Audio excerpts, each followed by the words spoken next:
Welcome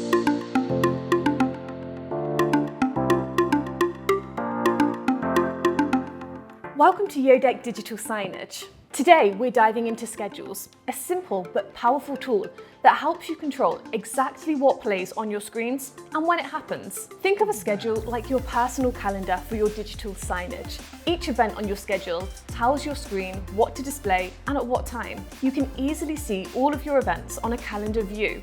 And there's a handy list on the side where you can manage and prioritize them. Creating a schedule is just as quick. Head to the Schedules tab, click Add Schedule, give it a name, and start adding events. When you create an event, you can choose whether to show content like playlists, layouts, or media, or even turn the screen off during specific times. You can also tell Yodeck how often you want your content to play.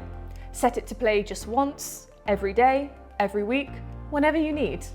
And if you want advanced options, the custom repeat feature has you covered. Here's something important. If two events overlap, the one higher on your list always takes priority. And if there's nothing scheduled, don't worry. Yodeck automatically plays your filler content so your screen never goes blank. When it comes to time zones, you don't need to do the manual conversions. Your schedule will automatically follow the local time of each player, wherever it's located in the world. Managing schedules is just as easy. You can drag and drop events on the calendar, rearrange priorities, or even assign the same schedule to multiple screens in just a few clicks. And that's it. With Yodeck Schedules, you get flexible, smart control over your content with minimal effort. Get started for free at yodeck.com.